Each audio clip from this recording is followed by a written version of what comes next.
From all corners of the globe to your ears, it's the Midnight Movie Cowboys. Sometimes informative, sometimes controversial, but always unpredictable. It's the Midnight Movie Cowboys podcast with your hosts, Hunter, John, and Stu. And now, on with the show. All right. Hello, everybody, and welcome to another edition of the Midnight Movie Cowboys. I'm Hunter, back, and with me is Mr. Stuart Balk in Australia. Say hello, Stu. All right. I've gone all Colin Pollock for me time today. With glasses and the hoodie. Me time. Yeah, man. One of the three greatest movies ever. And in the Rocky Mountain High of Colorado, sporting a beard, it's Mr. John Gray. Say hello, John. Hey, scumbags. Hey, John, you're gonna grow your Bee Gees beard back? There's that one picture I've seen of you from, I don't know how far back it was. Your son was little, so I'm guessing it's quite a few years back now. Yeah, it was like about down to here, I think. Or it was massive. And I think it was a picture of you out in the field, and I'm like, man, there's some massive Bee Gees beard right there. I think I was putting like beard oil in it at that point because it was getting so thick, and I had to keep it under control. Oh wow! I feel like we're getting some feedback from someone's computer. I'm hearing like. Here, check mine. Test it. Is it me? Hello. No. Hello. I don't know. Hello. Well, no, it might be just cross-pollination. Okay. Might be me. I did Can't see get your video right. Can't get your fucking audio right. What's wrong with you? I don't know. Damn. Maybe I should get headphones on or something. I think that would be a good idea, Eric. Yes. Yeah. Hold on. Yeah, get some headphones. And that voice you just heard, a man famous for playing the dummy of the exploding dummy of Danny Trejo in Death Wish 4: The Crackdown. That was Mr. Eric Zaldivar, who you can see there. He is in fact a mannequin dummy. He does not move, but he talks and occasionally explodes.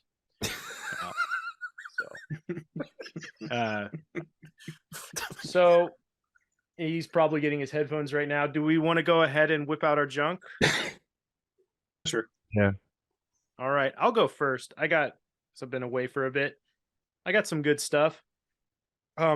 This is one from a label that Eric's been doing some work with, Cauldron Video. City of the Living Dead, Fulci, 4K. Okay. Nice. It comes with some stickers, a poster, soundtrack. It's pretty. Did you say that was 4K or Blu-ray? Yeah. 4K. 4K. Oh, wow. Who would have thought back in the 80s when you're renting these tapes out, if you could get them, they'd be getting these ultra high definition releases. I know, it's crazy. Bizarre.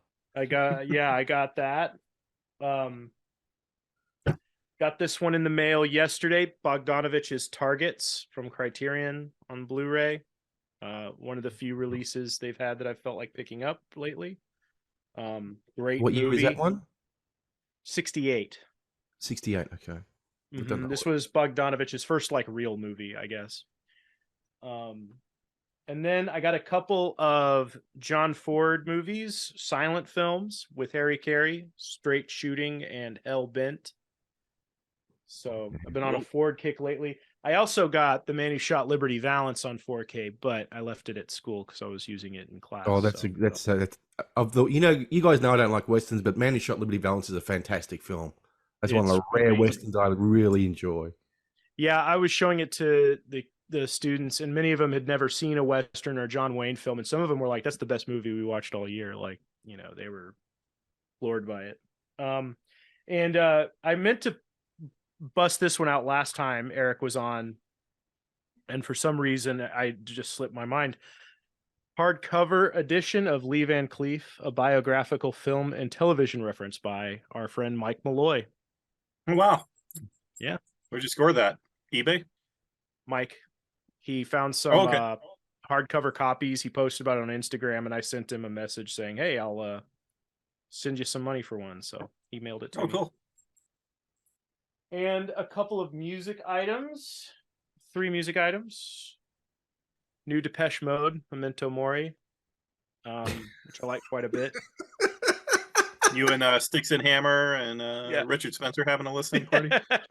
Yeah, all the like fascists listening to Depeche Mode. You gotta say, Hunter. You gotta say the Orgasmo line when you say them.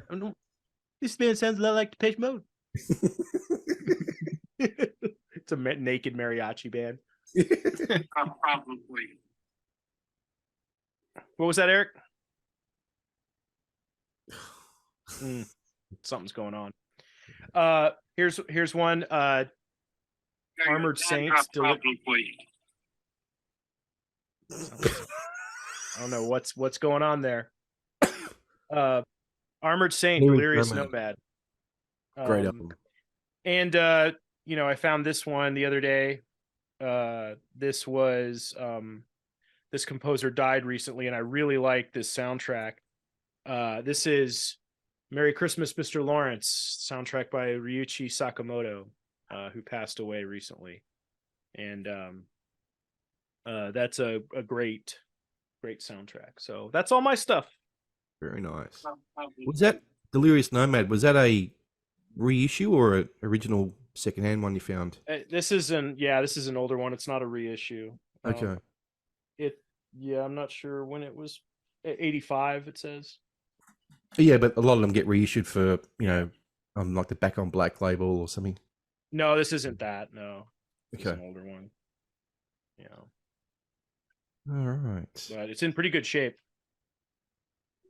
It's pretty easy. Price? This one's pretty easy to find. Half price books?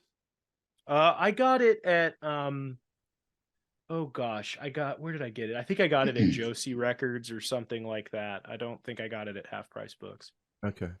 Which, if you come back here, I got to take you to Josie Records. It's this massive record store that blew up here, and they've got books and every poster. Oh, really? Oh, yeah, very good. It's amazing. It's enormous. Okay. Very cool. Right.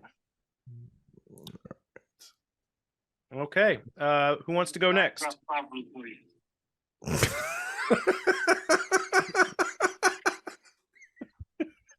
This is Dummy Danny Trejo. He's just got like a loop, he says. I don't know.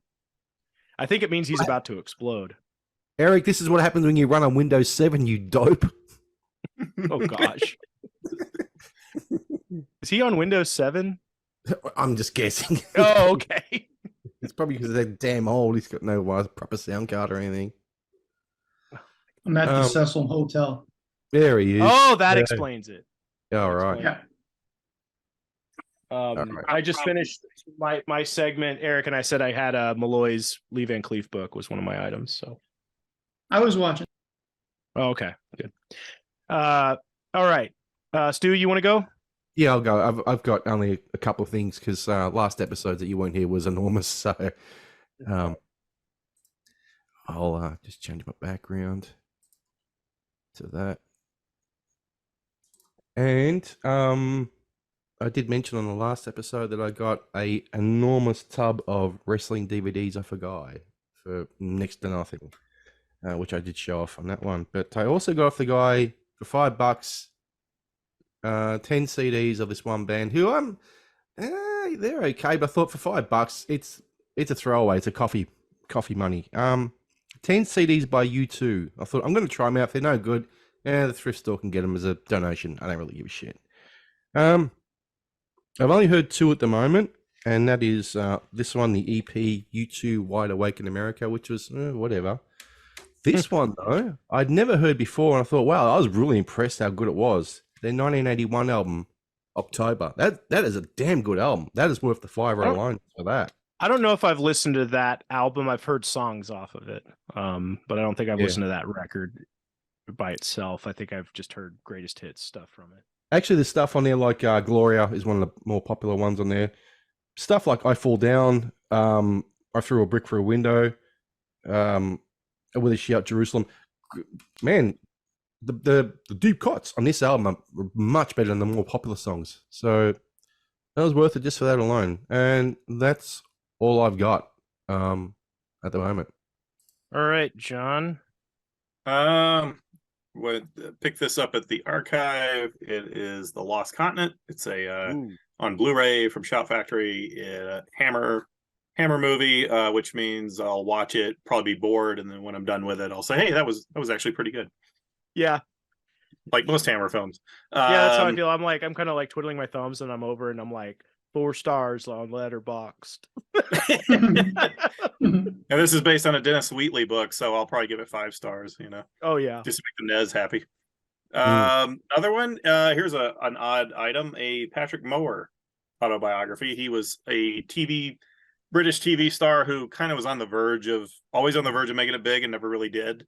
But and I guess he's become sort of the Eric Braeden of Emmerdale, in terms of he's on this British soap opera for the last 20 years and is kind of just like the old actor on that now.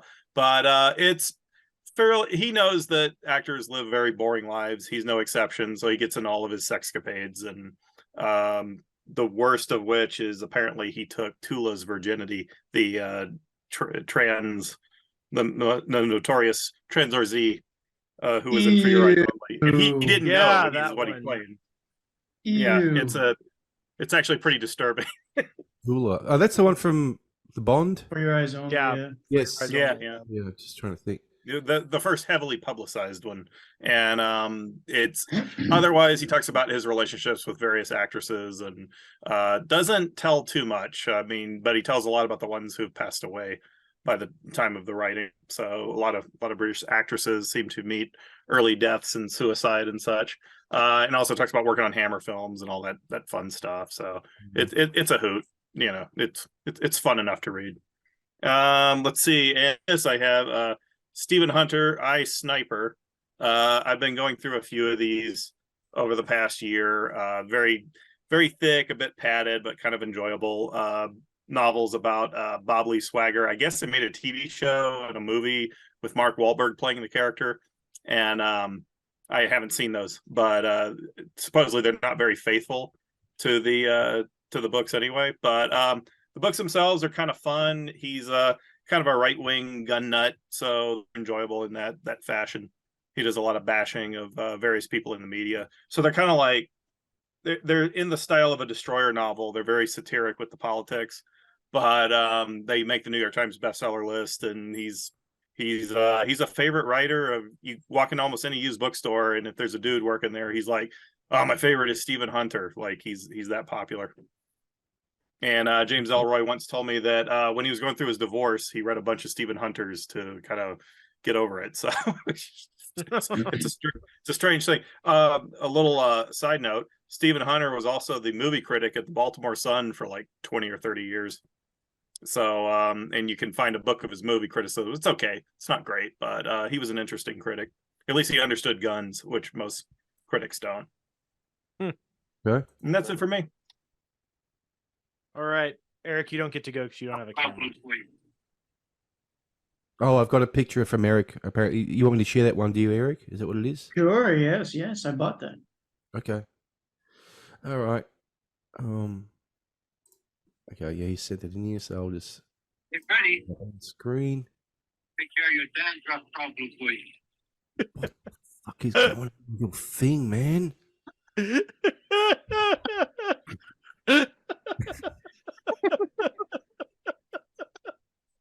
All right, shit. It's Bronson saying he's going to take care of your dandruff problem for you. This is what Eric got. While the Belly Balls by Henry Lawson, a famed Australian author. I actually didn't buy it. It was well. That's the thing. I misspoke earlier. I did not buy it, even though there's a price tag for $2.95. It was free outside the bookstore, so I grabbed it. Fucking Yanks should be paying $300 for that thing. Well, classic. We don't value this over here. So. No, we don't. Yeah, and it comes. I guess I'll take a picture of it, but you can. It came with a 1975 season ticket for the LA Dodgers. Would that be still valid, do you reckon? No. I wouldn't go anyway. No. All right. All right. All right, let's get the movie we're talking about this week is Death Wish 5, The Face of Death, starring Charles Bronson, directed by the director of such illustrious films as 2001: A Space Travesty Alan A. Goldstein.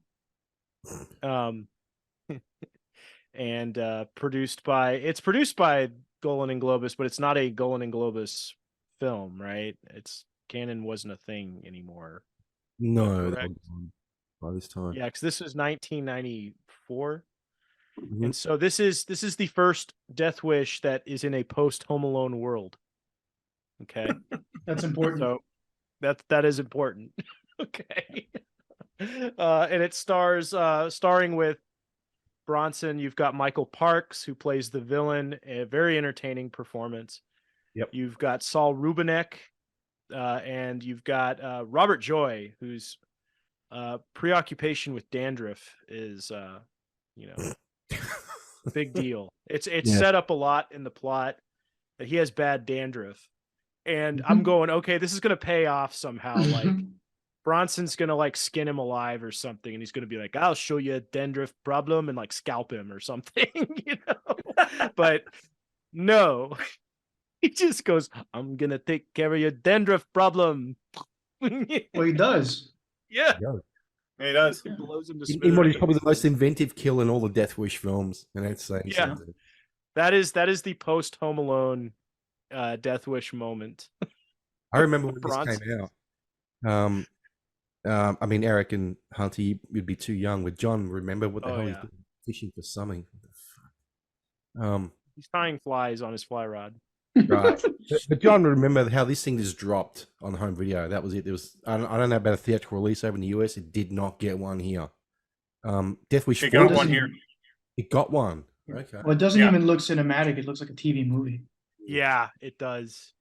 Yeah. It's very Minus the violence, of course. right. I got a call from a friend of mine who is big Death Wish, big Charles Bronson fan. He goes, Stu, guess what? And I said, what? He goes, Death Wish 5's out on VHS. I said, are you serious? There's a fifth one? He goes, yeah, and he came over, he watched it, and when that scene happened with the dandruff, with the exploding soccer ball, fucking man, we just played that bit back over and we were we were in the fetal position on the floor laughing that hard. We go, this is the greatest kill in any film ever. I remember the internet discovered that scene somewhere in the like around 2007 because I started seeing "You're the Man Now, Dog" gifs of it all the time. I'm gonna take It's the care of your film's- dandruff problem. It's that film's legacy. Yes, it's the most memorable thing from it for sure. It's the Macaulay Culkin with the aftershave on his face moment. Yeah. Oh yeah. No, I would always see this movie on VHS, like when you'd go visit like a friend's family out in like a small town, rural America. Like you'd see their little VHS shelf and it's got a few. I would always see like Death Wish 5 or Death Wish 4 The Crackdown. Like it was something you'd always see in a small town person's VHS shelf. Yep. So obviously people were watching this on video. Nobody saw it in the theater here. It made like Well, Charles Bronson was loved by granddads, and granddads would go to those video stores and rent the VHS. Oh yeah, these were always Yeah. elderly people who were up there in age who had these movies. And I highly doubt as well this would have been a $79.99 retail price for shops to buy for this store. It would have been like $20, so they can afford that to put one copy on the shelf. I've never seen this. I know it is now, but I've never seen this sold together with the other movies. It's always been separate for whatever reason. Really? You're living in Yeah, the wrong outside of- country?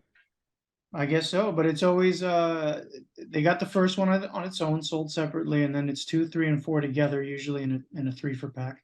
And then the fifth one for a long time was hard to kind of get your hands on, for me anyway. Yeah, Possibly because it's not a canon film. It's a 21st century release. When Menachem Golan bought 21st Century Distribution, who were basically a notorious flea pit drive-in supplier distributor.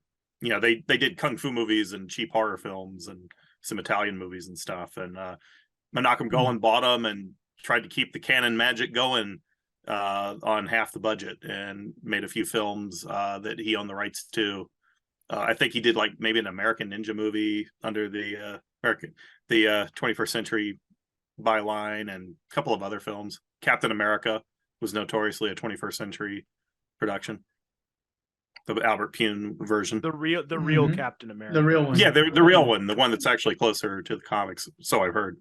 I've never The seen one starring J.D. Salinger's son, who was forced to drink pee by his old man. it. Yes, His who old played a man who bully in didn't like Revenge of the Nerds as well. his old man who That's didn't like right. movies No. and ranted about them in an overrated novel that he's only known for. Yep. Yes. No, that was something Salinger liked to do. He was a big believer in the health benefits of drinking your own pee. So that's what I read. What are the benefits according to him? I have no idea. It's been a while since I read it. So smelling great. I don't know. Just to interject, There's a oh, go ahead. Eric's previous comment about films not being coupled together. Death Wish 2 and 3 on Blu-ray from Umbrella with unrated director's cut, unrated theatrical cut, docos, and the Greek VHS theatrical version of Part 2 on there. Death Wish 4 and 5 together with a bunch of features. And to say all 5 bundled together, yes, they did. All 5 in the one box on DVD. So, like I said, you're in the wrong country, friend. Yeah. Yeah, and in this country, you can't package them all together because the first one's owned by Paramount. Yeah, and I have 2, 3, and 4 on a Blu-ray set. And then 5 usually is separate, and yeah, the first one's always separate. So. Yeah, some of them I own multiple times. I forgot who put it out, but it was a nice swanky version of the Death Wish 2, the extra rape version. Oh boy. Yeah, because that's what you want to see, more of that, don't you? That's how they packaged it. Death Wish 2 now with more rape. It's like a sticker on the Best Buy back when like unrated was a big thing. Back when they had Media Blasters titles all the time. It's unrated, Bronson. But okay, I didn't realize that the drinking urine thing was a thing. Because atheism is unstoppable. You know that guy. Yes. He was covering this YouTuber who wants to find out how he can. He thinks he's going to live forever, and he's finding out different methods on how to have that happen. He thinks it's a possible thing, and one of the things he found out was that if you drink your own pee, that would keep you going. Nope. A footballer here. Who here wants to test this out? No. A footballer here who was stricken with cancer for many years, very famous footballer, tried that and he died. So, well, you want to know a story of how urine will give you life? Yeah, let's hear it. Sure. So I think this was a relative of the family or something, not a relative, but like somebody we knew. They came over from Cuba on one of these, plastic bottled rafts or whatever they are. And about day 5 or 6, there was a storm and they lost their way. And between then and the time they finally reached Miami, it was a 2-week trip as opposed to whatever it would have been otherwise, a much shorter time. So they had to resort, because in the storm they lost all their supplies, and they had to resort to drinking their urine. There was one guy who says, I'm too macho for that. And he's the one who ended up dying. Because he refused to drink his own urine. Drink which has percentage, I don't know how many percentage water in it. But anyways. Clearly he was not Italian. Yeah. Oh. Yeah. But we're way off. I see more piss-drinking jokes in Italian movies than any other. Is the reference for that? Oh, Chinese films. There's references to that. Both like Zooms. Yeah. Bob Guccione, the final years of his Penthouse, apparently had a certain fetish that was shown too much. Yeah, all right. Let's. Probably killed what was left of that newsstand empire. Yeah. So besides the soccer scene, Death Wish 5, are we all in agreement that it's pretty bad? Yeah, I think it's one of the weakest entries. I think the strong points it has are Michael Parks, I think is a lot of fun as the villain. He has the best moments. The soccer ball scene is fun. Most of the action is pretty phoned in. And like kind of stupid. Like there's that bit where the guy who's the rat in the DA's office, he walks in and Paul Kersey's sitting with his back to him holding a doll. He goes, I didn't think it would be this easy. And Paul Kersey just kind of slowly turns around and shoots him and goes, neither did I. And I was like, like a lot of there's a lot of like slow moments like that where Bronson just seems old. I don't know. It just didn't work. I like the part with the poison cannoli. Well, they should have leaned more into the poison cannoli stuff, the soccer ball stuff. Like it should have been more traps, because you're right, Hunter. He's just too old to be getting up close to these guys and shooting them. It just seems ridiculous. So yeah, okay, I'll be fine with him turning into Jigsaw. Dr. That's Fives, okay. Baby. Dr. Fives. Hey, there you go. Take it old school. I'll be fine with Charles. him being Dr. Fives. But yeah, it's like it's too little amount. This is like the I told John this was the Deadpool of the Death Wish series, because he even has gadgets in it and stuff. Oh, for sure. Well, and I wonder if some of that isn't like the post Home Aloniness, like, ooh, booby traps are big. Let's do booby traps, you know. No, I think you're right. Yeah. And I think you mean straw dogs. Yeah, they really should have leaned into more of that, though, Eric. You're right. Like that would have made Bronson seem less like, because you know it's at the final act. It's like Peepaw walking around, you know, fighting this guy who looks like Robert Zadar's stunt double with Clancy Brown voice. Oh, I'm gonna push you into the acid bath with my shotgun. Yeah. Time to take a bath. Yeah. But yeah, I mean the cinematography. No, I'm just saying, like, I'm just reiterating, like, they should lean into it. If they already had a scene as ridiculous as the soccer ball thing, they should have just made the whole thing ridiculous. Yeah. It was missing a proper director. It was missing Michael Winner. It was missing J. Lee Thompson. It was a hack. This movie would have been so much better if Jay Lee was behind the camera. Yeah. But we made it in Canada. There's no director like them in Toronto. The strange thing It's is, very Canadian. Yeah. The strange thing with this as well is it felt like there was a huge gap between part 4 and part 5 in terms of years, but there really isn't. There's only 5 years. What's the crackdown? 88 or 89? I think it's 89. 89, isn't it? Crackdown is, believe it or not, it's 87. 87. Wow. Okay, so it's wow. Okay, I thought it was 89, like John said. So it's a 7-year difference. But then again, we had from Death Wish 1 to Death Wish 2, we had 7 years. Mm-hmm. Part 2 to part 3, we had 4 years. So it wasn't a drastic amount of time had gone by. But man, Bronson just looked tired. He looked heavily disinterested. Well, yeah, I mean, Death Wish 2, Death Wish 2, he already looks very different because previously, I think for Borderline, he got Botox on his face. And so he looks drastically different than he did in 75 for that reason. But, oh no. And sorry, I guess you didn't hear that. That was the soccer ball scene again. But, you know, even in 82, when he had poofy cheeks from the Botox, at least I think everybody here is comfortable with how Bronson looked in the 80s. His 80s look is a comfortable look. Sure. But by 94, I think he only made about 3, possibly 4 films in the 90s. Like, and none of us really watch them. Like, there's Donato and Daughter. There's the Family of Cops films. I mean, I've seen Donato and Daughter once. I've never seen any of the Family of Cops movies, and I think he's in all 3 of them. He is. I've seen them. They're okay. You know, TV movies. Yeah, that's my What was fear. the one with Sean? What was the one he did with Sean Penn? That's the Indian Runner. Yeah. Indian Runner. Yeah, that was a good movie actually. Yeah, and he's great in it.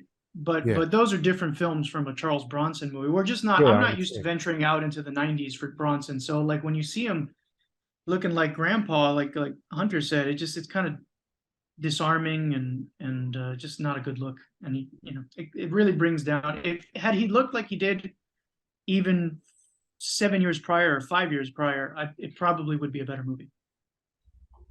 Yeah. What about the film Yes, Virginia, There Is a Santa Claus? I've never seen I've seen it. It's like this family film, except it has one bar fight because Bronson is the star. So it. Hilarious. you had to have him in one bar fight for the Bronson fans watching.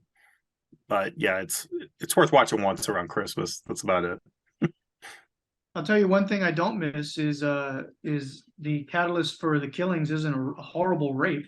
It's actually pretty damn brutal when he shoves Leslie Ann Down's face into the mirror. Yeah. It's a tough scene. Yeah. Yeah, Robert Joy was one of the better goons in this movie. My dandruff. And Michael Parks is just so sleazy too. He was obviously improvising too. I don't think those lines are in the script, especially when he does the black voice mocking the black custodian. Yes. That they are roughing What does he up. say, It's John? Don't say it, John. Don't. please. Yeah. Eric is trying to get you in He's trouble. goading you. Yeah. This isn't the version of the show 9 years ago. Okay. You've seen that meme with Kramer. Will he say it? Yeah. Yeah. It's a No. bumper for the show. Yeah. Parks does seem to be going off script, whereas other people don't in this film. It's the same performance he gives in the Chuck Norris movie made just a few years before The Hitman, where he's the villain in that, and it's the exact same performance. I mean, he's basically playing the same character. Yeah. Bronson did. He just Bronson. Michael Parks did. He just played the same character over and over and over and over. You know. Yeah. He was good at Yeah, that. this one wasn't. I mean, this one has its sleazy moments, like with the fashion show. You're back there and you see all the girls getting dressed and stuff like that. But it's not as gross as like Death Wish 2, which Right. You know, It was just Cool. there to give it an R rating for nudity, but it's not like a Death Wish movie. It's like the world of high fashion is not really a scenario for Paul Kersey, you know. No, it's weird to watch Paul going to a fashion show and he's like dating this fashion designer. It's like, Yeah. all right. And I was sitting there going too, like, just how many women in this man's life have been turned into hamburger meat? You know, like it's like at a certain point you go, maybe it's me. And like he's telling this girl, I'll protect you. And I'm like, your track record is horrible Oh, it's for awful. protecting It's the women. worst. Have you noticed they get Women all progressively die around you. they get progressively hotter too? Yes, they do. Just get hotter and hotter. Hey, Charles women like the Bronson's, gray. Hey, you're the hottest fashion designer in New York, and I'm a vigilante under witness protection who draws buildings. But he actually in real life did all right after Jill Island died. I mean, he had a woman who was 40 years younger. Oh, And- well, yeah, I because he's Charles suspect Bronson.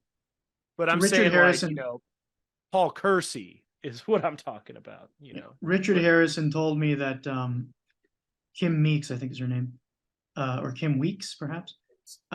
She was on the prowl for older, richer men because apparently she cruised him at a party, and he had been married at the time, so he didn't go for it. But yeah, I guess eventually, and then he didn't see her again for many years, for like 7 or 8 years, and then all of a sudden he saw Charlie, who they were friends since Master of the World, with Vincent Price, and he saw Charlie with this lady who cruised him 7 years prior around his arm.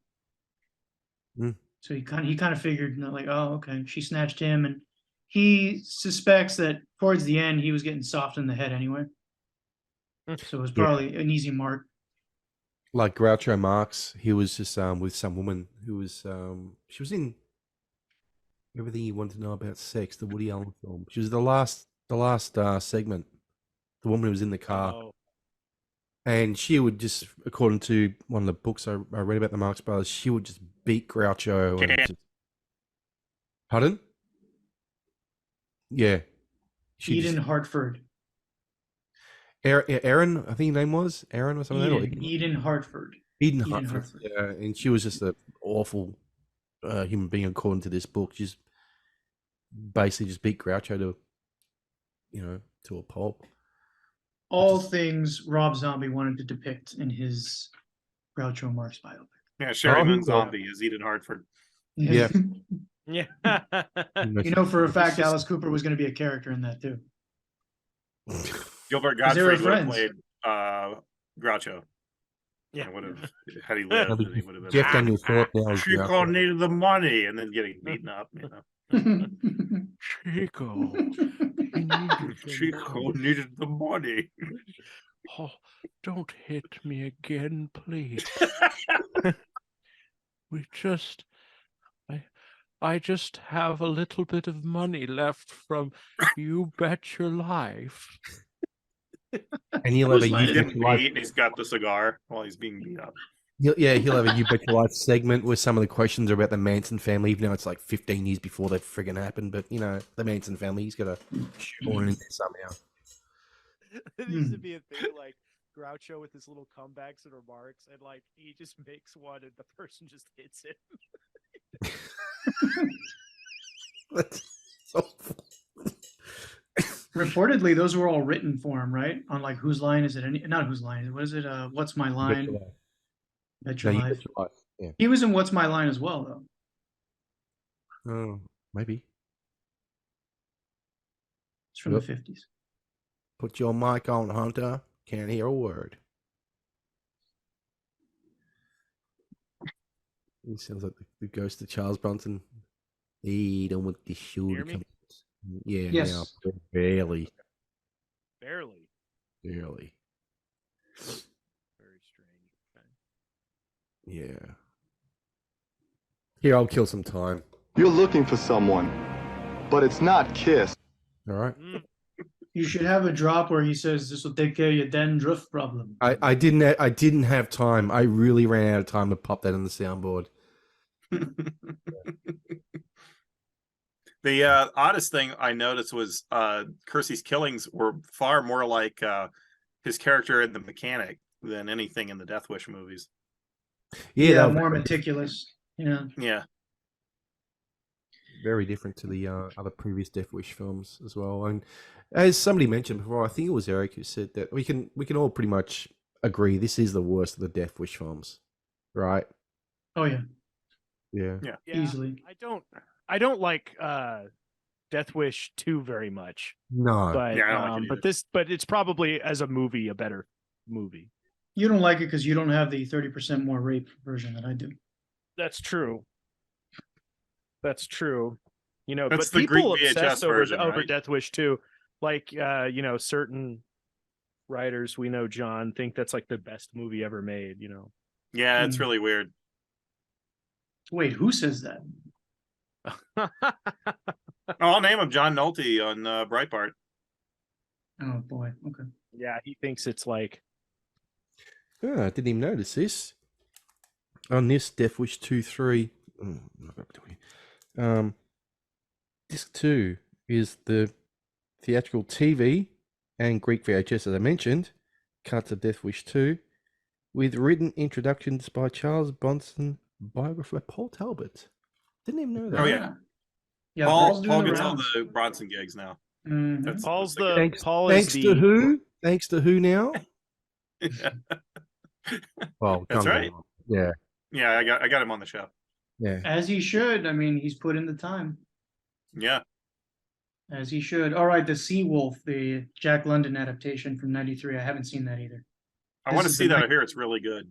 Yeah, this is Hmm. '90s Bronson we're talking about. It starts with Yes, Virginia. Yes, Virginia. There is a Santa Claus. The Sea Wolf, Donato and Daughter, which is pretty okay.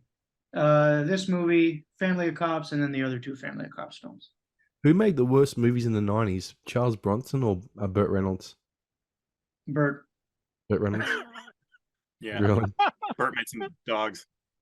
Well, there was one that made the one my friend spoke about called Shark or Shark Attack or something. He goes, it was just atrocious. That's from a late '60s Sam Fuller movie. Yeah. Mm-hmm. Clean Oh. shaven Burt, no jokes, no humor. Just Burt being a tough Something guy. else. Even Bert would tell you it was terrible. So Okay, Yeah, nice. I'll take. it's one of those movies he would go on Carson, like while it was in release, and Carson would ask him to promote it. They'd be like, "Oh, they're only showing it in prison flights," that sort of thing. Because he was mad when he'd make these movies because he wanted to be like the jokey Burt Reynolds of the '70s films, and they wouldn't let him do that in those '60s movies.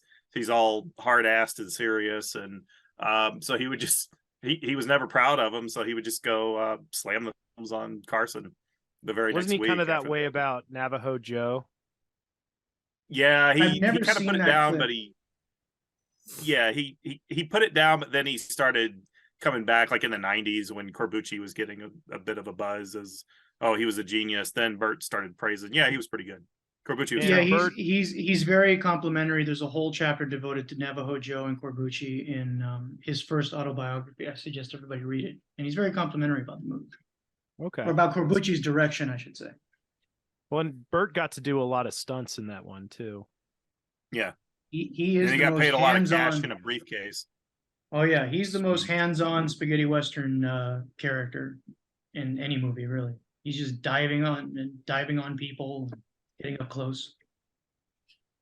Speaking of Bert, I meant to share this. Show you boys what I saw at my local JB the other day. This box set. Gosh. Why did it have to be those movies? Yeah, those Yeah, are like it's the all- worst films. Yeah, it's like a terrible lineup. Cannonball Run 2, Best Little Whorehouse in Texas, The Man Who Loved Women, Stroker Ace, don't miss that.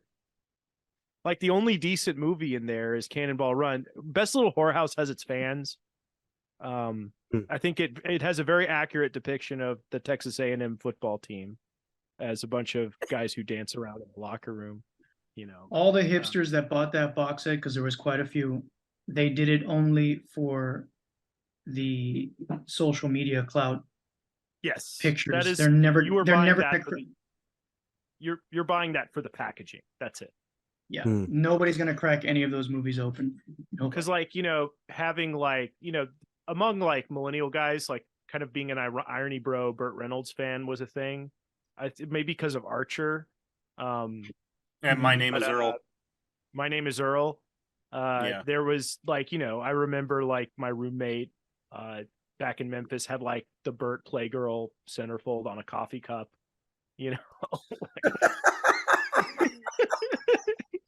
You might remember that, Stu. I may have seen it, yeah. Yeah. May have seen it. But kind of being an ironic Burt Reynolds fan was a thing for a while. And so that box set feels like a relic from that time. And only $110 as well, if you don't mind. Jeez, Unbelievable. Yeah, you can get those movies for like $2 a piece at a lot of stores I'm here sure. in You, America. yeah, Unbelievable. Umbrella are becoming very, very expensive these days. It's starting to piss a lot of people off. Not bad. I don't want to speak out of turn with my theory. So let's take a look at Bert's 90s movies real quick. Let's see if it is better or worse than Charlie's. So starts off in 92 with The Player. That doesn't count. He has a cameo. Hunter and I's favorite, Cop and a Half. Okay. Oh, yes. Cop and a Half was my Never seen introduction to Burt. Yes. The Maddening, unwatchable. I shut it off. I didn't realize he was in Mad Dog Time. Never seen it. Can't speak on that. Raven is awful. Boogie Nights, I don't give a shit, to be honest. Boogie Nights. Burt was right about Boogie. Yeah, I don't really give a shit. And the further that guy continues on in his career, the more I don't give a shit. I'm talking about the director. Step up to the mic, Hunter. Yeah. Actually, Hunter, unplug your mic and put it back in. I think you just need to reset. Okay, There you go. That's much better. that's much And better. Yes. Well, that's pretty much all I recognize, because like Big City Blues, Crazy Six, Universal Soldier 2, Universal Soldier 3, Hard Time. I saw the third one of that. It was not good. Didn't All he these are direct terrible Hard movies. Time? I think he did, all three of them, actually. Yeah, the TV I- movies that he did. Yeah, I saw for TNT, right? I saw the third one, the Die Yeah. Hard ripoff one. Well, one with him that people like is Citizen Ruth. I don't like that movie, but his performance in it was praised. A terrible film he did was Striptease. Did you ever see that? Oh my God, it's Oh, it's awful. horrible Demi film. Moore. Demi Yeah. Moore. With Demi Moore, yeah, with her big giant plastic cones. Mm. They look like these globes that just don't Yeah. move. Disgusting. Don't lie. You would have had fun with them. Being like a I mean, pig look, between them. I mean, if they're Get there, them like if, punching bags, you know. if she's there ready to go, sure, why Speed not? bag. But Hunter's Moon is very hard to see. I've never seen it. He's there with Keith Carradine, two alums of the Backwoods films. He plays like a mountain man getting revenge on another mountain man. Very Oh, difficult to weird. see I that kind of one. want to see that now. Yeah, it actually, from the scenes that I've seen that are on YouTube, it actually looks kind of cool. And what's that? Hunter's Moon? Hunter's Moon from 1999. That actually sounds kind of cool. Yeah. Yeah, I'm gonna look for that now. Actually sounds fun. I've Very said difficult this to all see. along. I don't like Burt Reynolds. I don't care if he might not get the appeal, but people like it fine. But the one film I've always said I like a lot is The End. I did enjoy The End quite a bit with Dom DeLuise. Never I had haven't to seen say it He one. since also I was a likes kid. Deliverance a lot. Mean Machine, Longest Yard, whatever it's called. I can't remember what it's called. Had two different titles. Sharky's Machine? No. The Longest Yard would be then. Oh, The Longest Yard. Yeah, it was known here as Mean Machine on VHS. Check You out like that one? It was okay, yeah. It was actually quite Yeah, good. that's one of his best, I think. Yeah. Oh, it's and good. Deliverance. That one's. I Those got the three. 4K from Kino on the way. You can really count like good Burt movies in your one hand. It's Deliverance, even though I hesitate to even call that a Burt movie, Burt vehicle, but Deliverance, Longest Yard, Hustle's pretty good, Sharky's Machine, and I'll throw in Navajo Joe. What about I City? I like Cannonball Run. You don't like Smokey and the Bandit. The first one is good. Smokey and the Bandit's good. It's I don't know if I tell you what, Smokey and the Bandit and Hooper and during that period, all that stuff works with an audience. Because I've seen it with an audience. I don't know if it'll work at home. I really like WW and the Dixie Dance Kings. That's a favorite. shit, That's not yeah. on DVD or home I video. like that movie a lot too. Yeah. You can find a YouTube upload and watch that. It's okay looking, but it's never gotten a legit release anywhere. Maybe because of the music. Eric, Yes. what about the classic All Dogs Go to Heaven? Oh, I haven't seen it since I was a kid. I liked it then. Man, yeah, I just love the extremely graphic depiction of hell. Yeah, when Don Burt goes Bluth. to hell, and like his Yeah. his dog characters being ripped apart by demon dog skeletons, and then dog Satan rises out of lava. Yeah. Don Bluth was on another level in the 80s. Dude, that scared the life out of me when I was a kid. Bert plays this dog and he escapes from heaven, and they're like, if you die again, you go to hell. And he has this dream about going to hell. And like, there's this riverboat on the river Styx made of dog bones, and it has this grim dog reaper, and these little like imp dogs start biting him and stuff. It's so like, look up All Dogs Go to Heaven like hell scene on YouTube, and I it's forgot. amazing. There's one more Not Burt. even- There's yeah. one more Burt that I enjoyed. Evening Shade, the TV show. I did enjoy watching that in the early 90s. But more so for Mary Lou Henner, because, Mary Lou Henner. But the show itself was fine. One with Bert I've always meant to see, and I've never gotten around to it, is Peter Bogdanovich's Nickelodeon. It was on, I missed it, but it was on Amazon about 2 years ago. And I was like, I'm going to put this on my list. And the day I decided I was going to watch it, it was gone. And apparently I think Bogdanovich wanted to make it in black and white, and I think there is a black and white director's cut out there. That was during his Everything I Do Is a Failure period. Yeah, no, he did another movie with Bert called At Long Last Love. That was a disaster. That one I had, total disaster. Very enjoyable if you like those Cole Porter songs. Mm-hmm. Speaking of One I really liked was Lucky Lady, and you can't find that anywhere. I think that's only a burn on demand from Columbia or something. Mm. There was one film I want to bring up with you boys. One of my sons was trying to track it down. I finally found it on archive.org. So, any of you boys ever heard of a film called Forbidden Zone? Yeah. Well, yeah. Actually, Hunter and I were talking about it the other day. Yep. The Richard Elfman film? Yep. Oh, really? Okay, you heard of it. Yeah. It came up I've because seen Eric it. was about to watch Freeway, and I said the director was Squeeze It in Forbidden Zone. I'd never Matthew heard of Wright. it until my son said, Dad, I want to see this film Forbidden Zone. I said, It's like a live action version of those racist cartoons we used to talk about. Yeah, it's full of like Americana Sambo imagery and stuff like that. Yeah. yeah. But He got yeah, the black and Danny white version. Elfman doing Minnie the Moocher is pretty memorable in that movie. Yeah, in his Hollywood home, I'm sure Danny Elfman, along with his now fat wife, they probably have it's just a hoarder's house of Sambos and mollywogs or whatever the fuck those things are called. Picket ninnies, I think we call them. Mollywogs. Yeah. Lawn jockeys. Yeah, he has a lawn jockey outside. That's how you know. He's the only guy in LA with a lawn jockey. So It's okay though, because he voted Democrat. He hated Yeah, Trump, so it's okay. Oh, Yeah. okay. What did Bridget Fonda get fat? Fucking hell. Oh man. I can't even. I can't talk. I'm I starting don't. to put on a few kilos, but holy shit, that woman's just blown out to all proportion. When you look I at think She was In, stunning back in the 90s. oh my god, I remember back in Jackie Brown, yes, but films like Single White Female, Point of No Return, fucking hell. I mean, Yeah.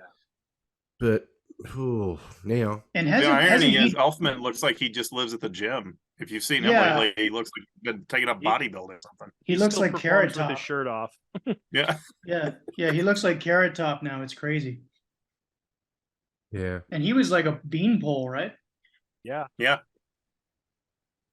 maybe you Um, should drink early. Eric, did you get to watch Freeway? I did. What'd you think? I really, really liked it, and then it got progressively more reptilian until the point where it was so cold that I was just like, if this would have been less cold, I would have liked it more. Yeah, it's an odd movie though. Like, not at all the film I was expecting. I more or less expected this absurd reality that it lives in, but I don't know. Towards the end, she becomes highly unlikable, whereas she was very likable before. Yeah. And I don't know, I don't need to, I'm not like one of these people who's like, who's there to root for in a movie? I don't need to have a likable character in my movie. No. But it's another thing where you take a character that you end up liking at the beginning and then completely kind of, all of a sudden they're murdering innocent people. It's just, I don't know. It rubbed me the wrong way, I guess. Yeah. It's good. It's good, but it just kind of lost me about I still want to see the sequel with Vincent Gallo. the trailer I saw. I want to see it just because Prince Vince is in it, but the trailer doesn't look all that appetizing. It's like- hard to watch. It's Yeah, not it looks really- like more nihilism to me. And Vinegar Syndrome put it out, so you have a good idea of the quality there. Yeah, now they're starting to get into more mainstream stuff. They are. They've been picking up bigger stuff. Yeah, but for a while, for like the first 10 years of their, inception there, they were just doing like basically you had to spend buco bucks to watch 1.5-star movies. Oh yeah, like the for a long time it was like the best movie they had was like Hell Comes to Frogtown or something. Yeah. It was Dracula's Great Love starring Paul Naschy. That was their best movie for several years. It's the only one I bought for a while. I just want to point out, for the record, I'm sick. I've had fuck all sleep, and I'm watching a Danny Trejo dummy talking. Reality. I'll have to figure the clutch cargo thing out. Maybe that's what he's doing. I'll probably have a heart attack or something. No, we need to do the Conan O'Brien thing where we have Arnold on and he's like, nah. Those are still. Have you seen the latest Arnold video where he and Dolph Lundgren are working out at Gold's Gym? No. And Arnold gets on a hoist machine for the lats and he goes, this is elderly abuse. No, I haven't seen that. I He still needs got- Arnold. Arnold. John and I were about a year, 2 years ago. Like we were reeling over his "fuck your freedoms," that thing, and we're Screw like, your you know what, freedom. Arnold? You know what Arnold needs to do? He needs to set up on Skype or whatever. He's got money. He can spend money on some good equipment. He needs to do a talk show in his house, and the donkey is his Ed McMahon. And then he has like Greta Thunberg over, and he says, you stupid retard." You gotta have something like that. That'd be Let's go funny. for a ride in Run my you over with- Humvee. I'm going to Yeah. run you down with my Hummer. Yeah, and this is, of course, years after he, claimed that he was riding around in a Prius. Oh yeah. Oh, I remember he used to be like, I drive my Hummer, and oh you girly man with your Prius. I get 4 miles to the gallon. But man, Arnold, dude, that interview that came out with him, he's still banging the King Conan drum and complaining that Jason Reitman killed the Twins sequel. I am so glad. Like, thank goodness Jason Reitman has some sense to put the kibosh on that once his dad was in the ground. Just Yeah, nope. Arnold, you know who fucked over your twin sequel, Triplets? Your dick when it fucked that Mexican bitch. Mm. Nobody wants to put up with you anymore. That's it. Yeah, he Have you- automatically got rid of his female audience, like women Well, that bought tickets. Man, he just, not anything he's been in that's done well, it's usually he's with Stallone or somebody else. Like, he hasn't been able to carry a movie. Like, The Last Stand was a flop. I don't think Sabotage did well. The Terminator movies, which that's a named franchise, none of those did well. I think he should, and like you pointed out too, John, he totally tanked The Apprentice when he took it over for Donald Trump. Yeah. Just the guy is box office, and he's just box office poison. There's no other way to describe him. Nobody wants a King Conan movie. I don't believe people who say they want a King Conan movie. Yes, they do. He's your granddad's action hero by now. If you like Conan the Barbarian stories, you don't want a King Conan movie. Only people who just have who think the Arnold movie is the thing want that. I'm convinced. That's a tiny audience. I'm convinced if he had an affair with a J-Lo level beaner, everything would be fine.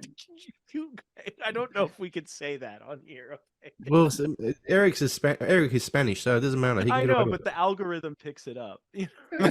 Okay, all right. I'll reiterate. If he had an affair behind Skeletor's back with a J-Lo level Latina woman, then everybody would just be like, well, that's not great, but we understand. He'd be celebrating now, wouldn't he? Title 42 gone. Bring them all here. Bring more dreamers. They dream of being with me. Ah.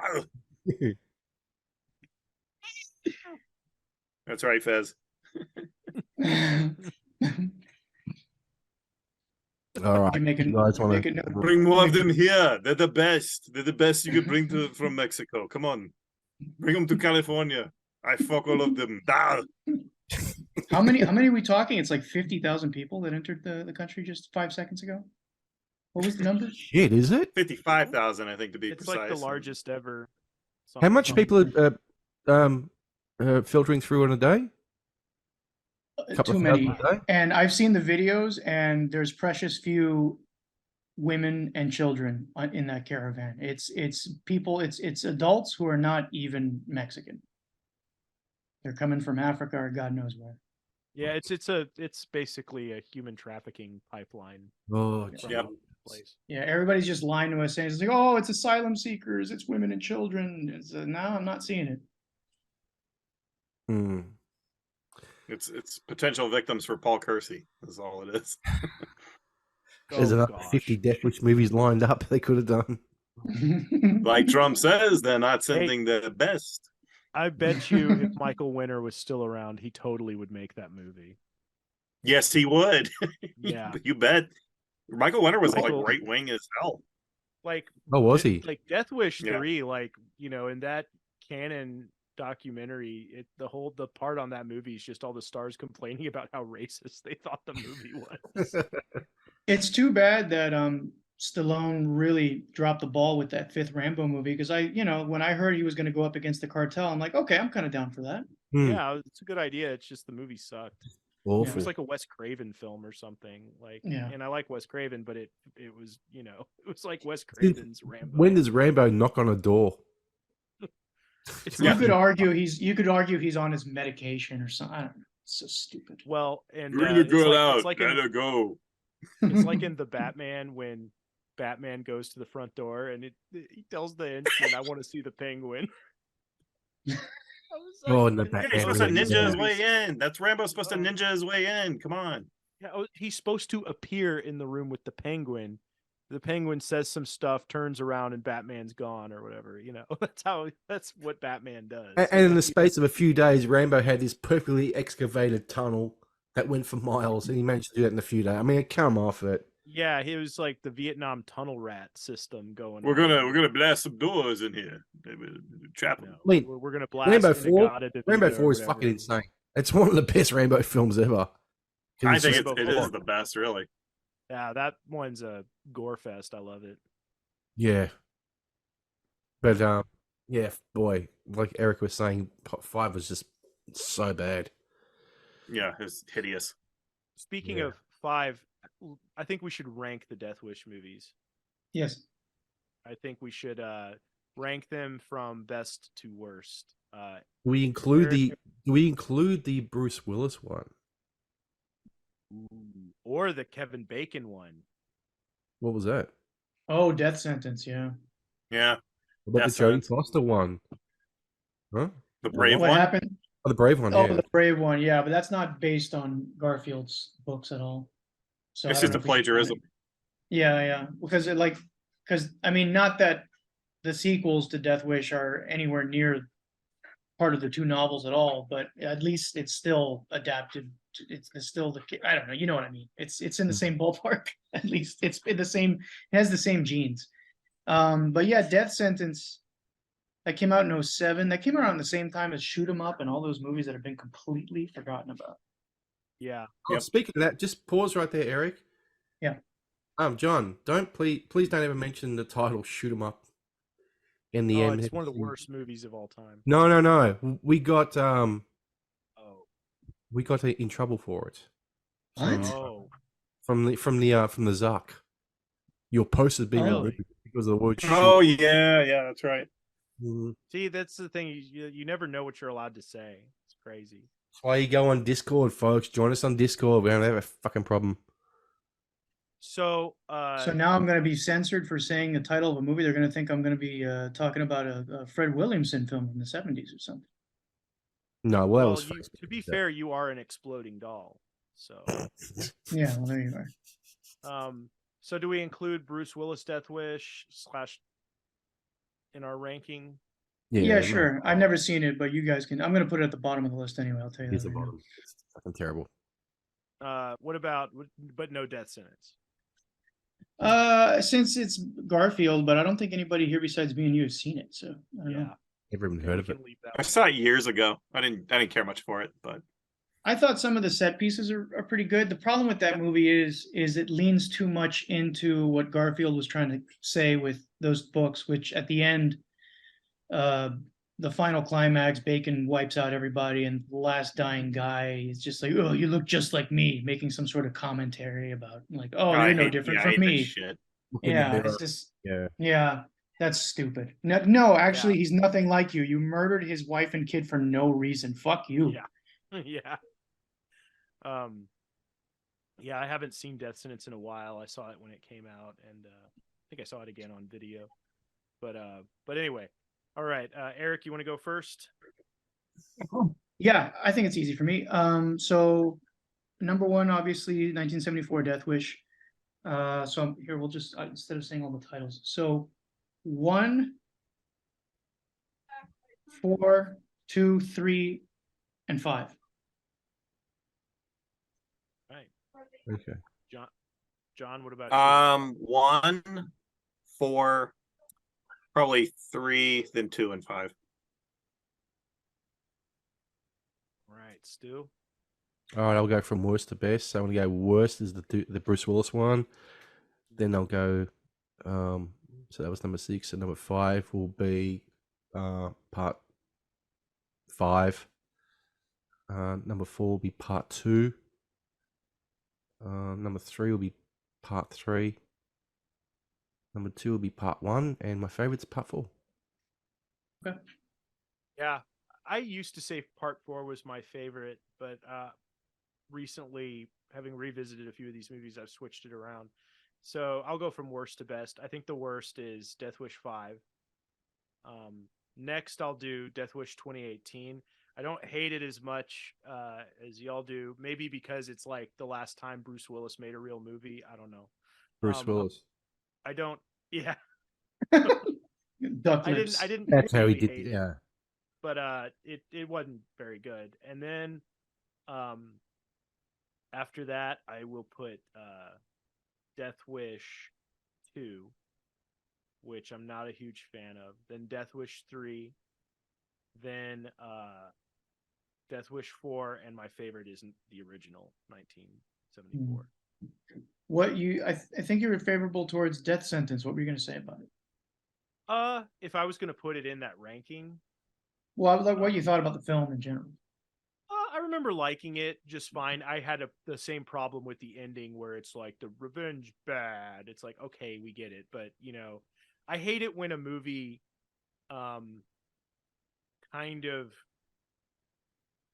almost pornographically indulges in something like that and then tells you, but remember, kids, it's wrong. Yeah, Scorsese does it all the time. Billy Jack does as well. Yeah, well, that actually happens all the time in Billy Jack's. It's like, oh, gotta be peaceniks. It was Gotta be like- peaceful. I was like, the movie is like, but just like revels in excess and orgies and drugs and stuff, and then it's like, it's actually bad though. It's like, is it though? Is that what you're telling me? Is that the message? Because like, if you're having a movie about revenge where it's like awesome revenge stuff, and then just kidding, revenge is bad, that's annoying. But I thought like, but when Kevin Bacon's family gets killed and he's going out for revenge, I thought all that stuff was good. I enjoyed the journey there. So Yeah, there's some good set pieces. Yeah, it was the Yeah. best Death Wish film of the 2000s. Punisher Warzone. That was the best revenge film. I liked Punisher Warzone, but the only thing I had with it was that Punisher like kills a cop and he's like, I'm gonna quit. Oh. It's like, no, Frank Castle would be like, oh, shouldn't have gotten in my way. Yeah. Yeah. But him I think the killing best that revenge cop- movie I've seen is Wrath of Man in this century Oh yeah, it's Oh, good. with Guy That's good. Ritchie. I I need to see did that. not expect it to be as good as it was. I'll have to check it out. Or the Yeah, John Wick. overly complicated for such a simple story, but I didn't mind it. I've fallen off the Guy Ritchie bandwagon. I haven't remember seen seeing the first anything. one. Don't sleep on Wrath of Man. It's a good one. Is I it haven't really? seen Yeah. anything since the, Yeah. It's off formula for him. It doesn't have his fancy camera angles or music, soundtrack punches, and all that stuff. It doesn't feel like a Guy Ritchie movie at all. the last thing I saw by him was Sherlock Holmes Game of Shadows. Oh yeah, that's Oh, right. check out Wrath of Man. I like the first Sherlock Holmes. The second one was, Yeah, I like the first one fine. The second So one great, just actually. was a retread with Moriarty, Yeah. Well, Yeah. neither of them had an actual mystery that was worth a damn. That was the problem with those movies. Yeah, they were more like bromance movies. Screenwriters don't know how to write that stuff. They don't know how to do a mystery. They have no clue. That's what Hollywood's in the shithole it is at the moment. Oh and my they're God, on it's- strike for more money for writing mysteries with no mystery. Oh my Never goodness. has a more worthless, talentless group demanded so much. Yeah, there's nobody to root for, the studios or the writers. Yeah, they both suck. They, Yeah. Yeah, they want more money to shell out more shit, I guess. Bizarre. So, do we wanna- which of you boys are sending in your Miller Lite ads from the 80s to be composted? What's wrong with your fucking beer companies? They're going down the shitter. You wouldn't see Don't know. TV doing that. It's weird. It feels this stuff feels like deliberate. I don't know. It's weird. Yeah, of course it is. It's really strange. It's ESG. That's what. The wrong people have been promoted in the last 20 years in corporate America. Oh, It's just funny with the Bud Light. It was a woman who'd been in the job 3 months. They managed to tank it by doing what she did with who. Then it was another woman who got promoted to the job at Miller Lite, had been in the job 3 or 4 months, and then did what she did. So there's a pattern happening here. Oh, now there's one with a gun company as well called Koch, something Koch. Heckler. Yeah, Heckler Koch.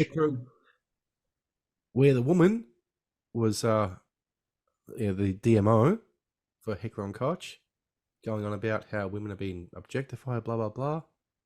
And then, thanks to the interwebs, somebody drew up pictures of her, or managed to scrounge up pictures of her from her day in bikini contests.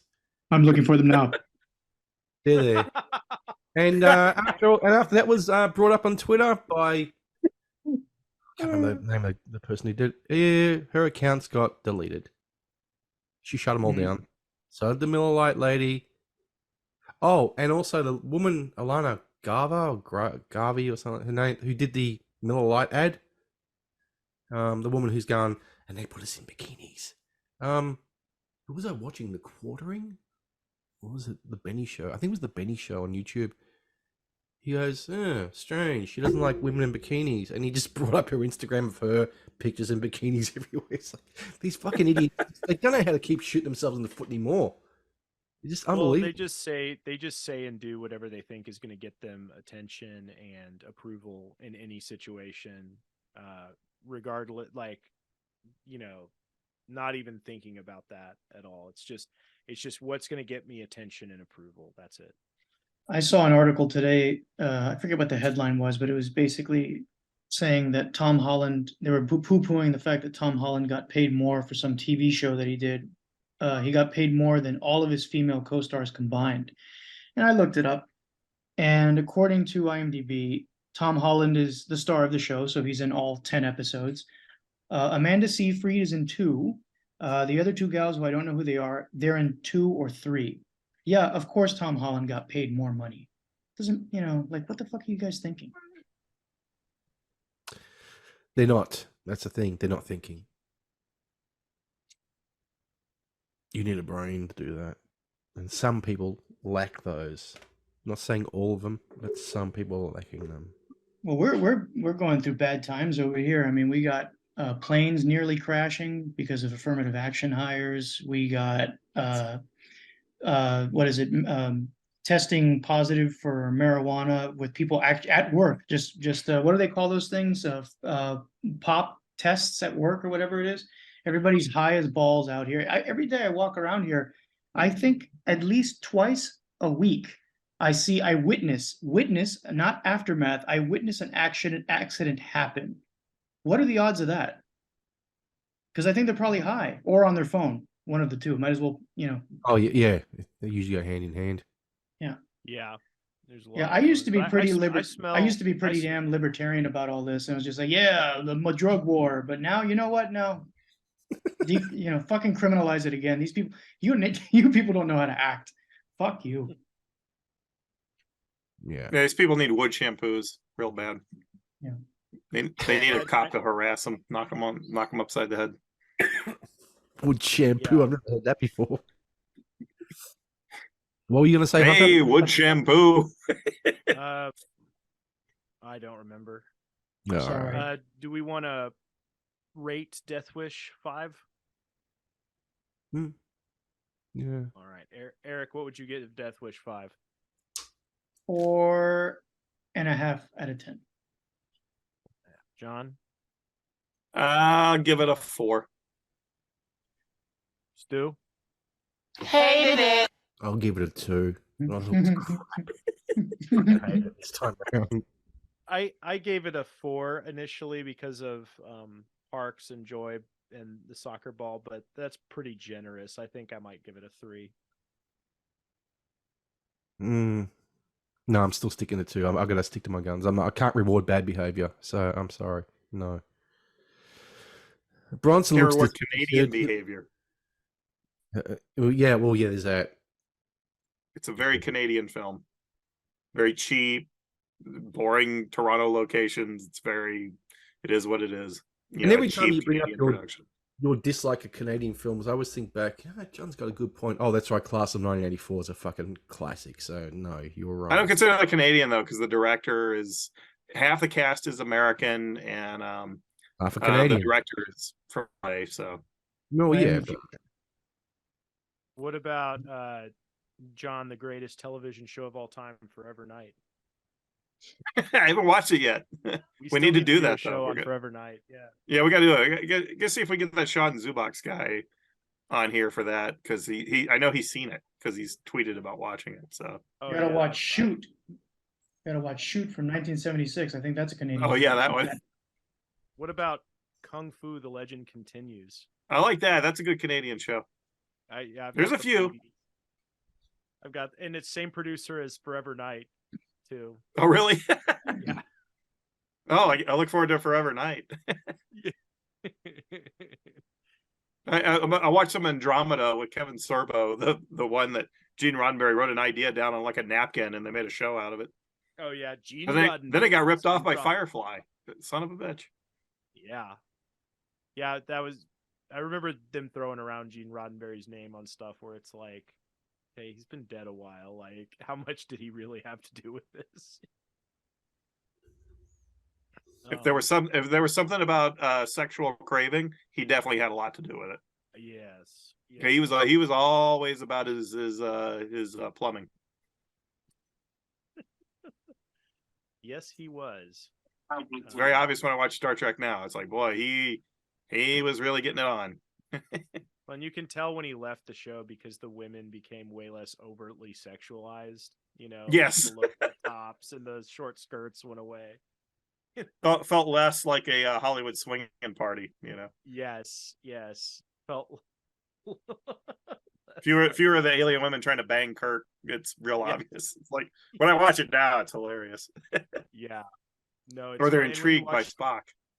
When you watch The Next Generation, the first few seasons, it's a lot more lusty than really. Later on. Anyway, here's that marketing woman from Heckler and Koch who complained about women being objectified in bikinis. That was her in her day. Oh, she spent time at the gym. Oh yeah. Well, she's competitive, but the thing is, it's the hypocrisy of it all, John. Yeah. I mean, she knew she did I all agree. this. Yeah. So it's yeah. She thought she could pull an Arnold and just come up with it was the 90s or some shit like that, It was. I'm one not of the gay, YouTubers- but $20 is $20. You can call it gay for pay. I call it the 70s. Give her a hammer. Anyway, but one of the YouTubers out there was saying that these women don't seem to understand there's a thing called Wayback Machine. They've never heard of it for some reason. They don't get the internet at all. No. They don't understand we can look stuff up. Yeah. Too bad. I hear Heckler & Koch is a really good firearm company. Like, I heard their stuff is great. If you have an H&K, it's a good gun. But Bud Light were now paying people $20 to actually take a case of beer. I thought what was funny was the report I read that sales of Bud Light had dropped in gay bars in New York. Like even the gays were. Yeah, they put a ban on them. They dropped Bud Light as well. Because when Bud Light backpedaled and said, "Oh well, this is only marketed to one person," they said, "Well, you were meant to stick with us." So they've lost everybody basically. The gays also put a ban on "Can't Stop the Music." Yeah, well, I don't agree with that one at all. I think it's just stupid. Yeah. No more screenings of that, of Cruising, Sgt. Pepper's Lonely Hearts Club Band. In 20 years, somebody will write a really interesting book about the corporate missteps of the last 6 months or 7 months. Is this kind of strange? It's like new Coke over and over and over again. Will it include that BlackRock is subsidizing all of their failures? Needs to.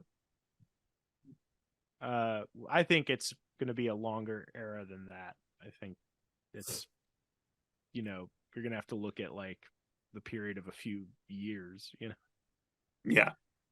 No, I agree. A lot of missteps. But, yeah, it's because Paul Kersey isn't around to clean things up. They feel safe. They feel bold without him prowling the streets.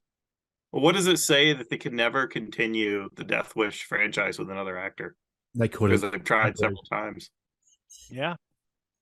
There's I think even Menachem Golan was going to do like Death Wish 6, the new vigilante or whatever.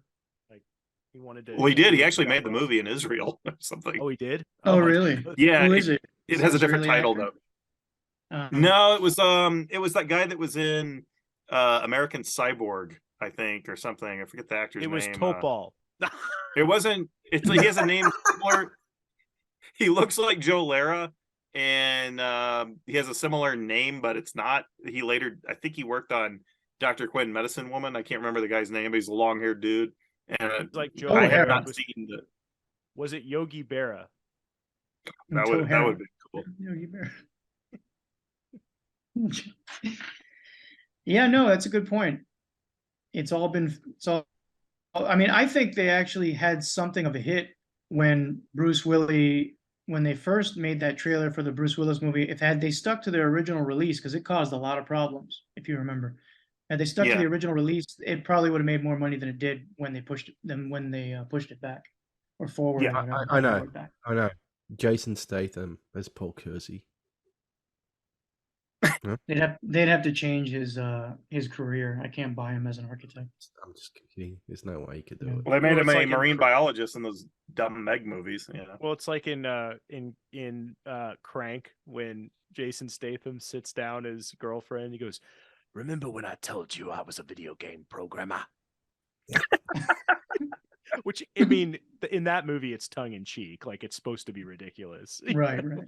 But those guys, I guess they actually broke an up. assassin. The Neville, Dean, and Taylor, I guess they broke up. So they were working on a third one. It was supposed to be in 3D. This is over 10 years ago now. Yeah, they're not working together anymore, unfortunately. One of them married the chick from Drag Me to Hell, Allison really? Lohman. Oh, okay. Yeah. Oh, she's like really based online. Yeah, Oh, I really? think that guy is really based. Who married her? I think so. They were some of the only based directors in Hollywood. Yeah. Yeah. Well, After they did the a movie Crank called movies, Gamer. So yeah, it was pretty good though. That was a pretty good one. Gamer? The one that they did, the Ghost Rider movie they did, the sequel to Ghost Rider, that was bad. Yeah, that sucked. one was. I was really wanting that to be better than it was. But yeah. Yeah, Gamer's pretty good. Yeah, it is. But I like that in the Crank movies a lot. I'm gonna wind it up, boy. Yeah, I think any closing anything you need to plug, Eric? Anything you're No, I am gonna, as soon as we get off, I'm gonna read a story from Wild to Billy Boyles. Sweet. I'm gonna do. All right, fellas. Well, You that's messaging it. me going, "What's this, Stuart? Stuart, what's this mean? What's this mean?" I'll be on. Yeah. I'll let you know. You know what's a Billy? You know what a Billy is? Do you know what a Billy is? No, tell me. No, tell me. Cow? What is The it? book you find out for yourself. What am I going to tell you? You It's trapped me. It's a cast iron pot. It sits on top of like an open fire or sort of thing. You know, just it's kind of like a kettle, but it's a cast iron pot that they used back in the 1800s. So it's okay. It's a reference as Wild to Billy Boyles. We're going to tell some stories, sort of deal. Yeah, I guess so. Gotcha. Yeah. And I he rolls expect a around full in a book hole review in when you're that back on story. next. You understand? Full Oh book review. yes, you got it. All right. You'll be gone for about a month, so I'll have plenty of time. Yeah, well, yeah, about that. Should I read it in order? It is an anthology, so I guess I can just start anywhere. It doesn't matter. Just read it whenever. Yeah, just read whatever whenever. It's not a creep show movie. You don't need to watch it. All right. With that, I'm going to go ahead and say adios. So peace out.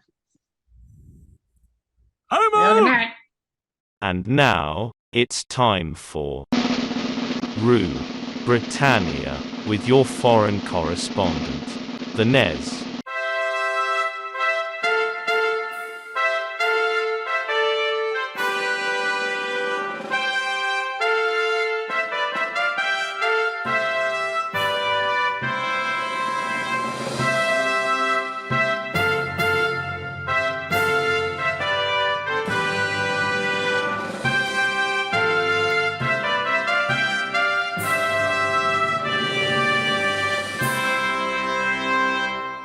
In a move that will surprise nobody other than those who still think that The Little Mermaid won't drown on opening weekend, and it will, convicted paedophile and all-round national treasure Rolf Harris finally popped his clogs this week at the age of 93 years of age. Ever the figure of fun, however, Rolf kept the public entertained even at the end of his life by effectively dying on the 10th of May, and yet somehow ensuring that his death was only really actually announced by his family on the 23rd of May. Must have been a rather interesting funeral and wake, the officiating priest effectively struggling to say remotely anything good about the convicted paedophile, followed by a get it all up your buffet done at the local Toby Carvery. Fair play, Rolf. You were evidently in life a complete and utter reprobate cunt, but in death you actually kept the public waiting. Except, Rolf, your death was actually really worth the wait. Comedy, and it's mass suicide all round the ITV this week as the network suffers a double blow of adverse suck in the course of a week. On the one hand, the Saturday night presenters Anton Deck, or to quote the film Love Actually, Antor Deck, announced their decision to leave this show after 20 years. And on the other hand, the network's decision to effectively sack weekday mid-morning presenter and gay national treasure Philip Schofield. The fact that his brother was effectively convicted of child sex abuse last week having absolutely nothing to do with the sacking in any way, shape, or form whatsoever, which ITV still maintains wasn't the sacking, which of course it was. Suffice to say that the network share price in the London Stock Exchange effectively took a bit of a downward hit, which is always good news, though on the other hand, is certainly no substitute for the idea of the network effectively being put out of business once and for all, let alone in terms of its declining ratings, which these days are basically about as high as the number of positive reviews for the Dial of Destiny on Rotten Tomatoes. That's an idea. Give Faye Waller-Bridge her own Saturday night show on ITV. Call it, I don't know, I Suck. Boredom. And Harry Markle suffered a blow up on a bruise this week when the Ginger lost a second legal attempt in the High Court to pay the Metropolitan Police to provide personal protection for him and his wife. You know, she who must be obeyed.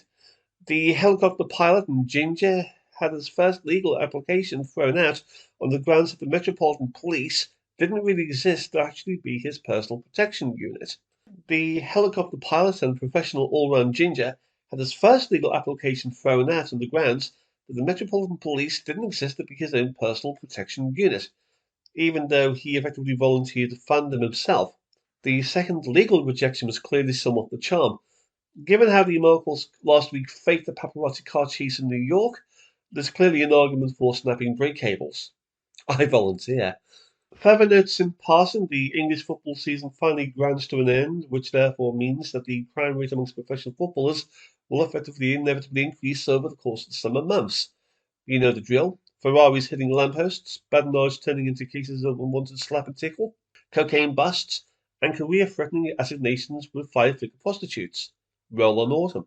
Ex-model and big-titted Cara Katie Price adopts a spastic black child to effectively go with her range of Gucci handbags. I'm joking, of course, she's already got one. And finally, unelected Indian Prime Minister Rishi Sunak has referred ex-Prime Minister Boris Johnson to the Cabinet Office over allegations that as Prime Minister he breached COVID guidelines and protocol whilst at the Prime Minister's country residence at Chequers, which I guess makes the pair of them a pair of no, no, no, no, no, no, no, no, no, stop it, stop it, stop it, stop it, stop it, stop it.